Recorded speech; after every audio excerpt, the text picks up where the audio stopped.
La revue du web. Actualité sur les sites web.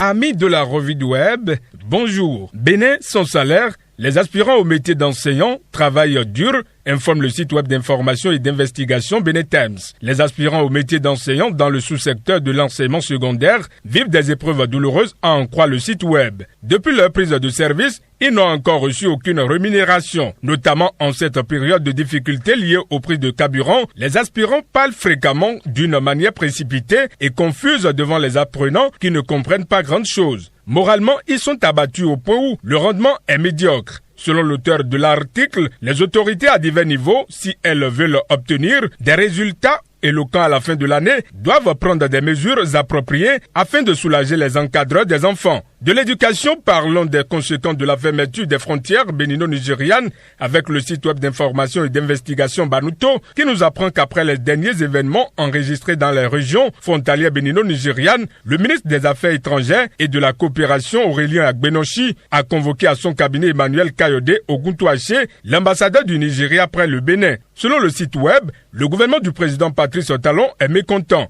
et pour cause, les derniers incidents survenus dans les zones frontalières avec le Nigeria. À cette occasion, le ministre Agbenochi a souhaité que les autorités nigérianes recherchent et punissent les auteurs de ces actes de vandalisme. Avant cette rencontre, plusieurs informations ont fait état de ce que certains Nigérians auraient débarqué dans des boutiques des Béninois pour emporter des sacs de riz. Selon le même site web d'information Banuto, les autorités nigérianes sont à pied d'œuvre pour mettre la main sur les auteurs de ces actes perpétrés à Kobe et Igolo. Nous ne souhaitons qu'aucun incident du genre vienne aggraver la situation qui prévaut actuellement au niveau des frontières, a rassuré Emmanuel Kayode Oguntouaché. Parlons à présent de la mise en place d'une plateforme de paiement en ligne avec le site web d'information 24 heures au Bénin qui nous apprend que la modernisation de la Société béninoise d'énergie électrique SBDE est en cours. Selon l'agence Ecofin, la compagnie Itron est sélectionnée pour la modernisation du système de distribution électrique de la SBDE. À en croire le site web, elle doit fournir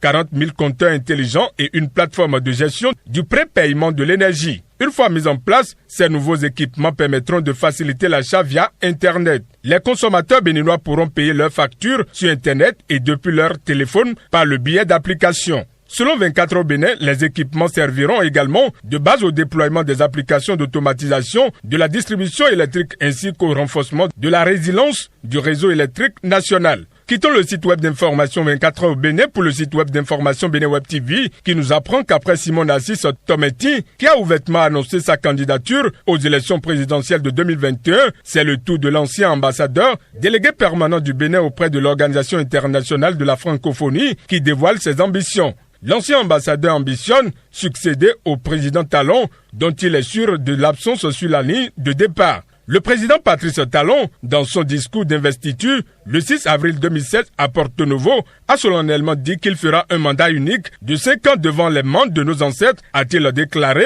selon l'information rapportée par le site web d'information Bénin Web TV. Terminons cette revue de web sur la première station universitaire de l'Afrique de l'Ouest par le site web du journal Le Champion qui titre « Football éliminatoire CAN 2021, service minimum pour le Bénin ». Les écureuils du Bénin ont reçu au stade Charles de Gaulle de Porto Novo la Sierra Leone dans le cadre de la deuxième journée des éliminatoires de la CAN 2021. Au cours d'un match indécis, les jeunes ont gagné par 1-0. À en croire le site web Le Champion, le sauveur des écureuils s'appelle Jodel Dessous. Sur un exploit personnel, à la 28e minute, il a permis aux Béninois de prendre les 3 points de la partie face aux Sierra Léonais. Disons félicitations aux écureuils et ce sera tout pour la revue de web de ce jour. Collaboration technique, Joseph Vigan. Présentation, Marcelin Baguidi. À vendredi prochain. La revue du web. Actualité sur les sites web.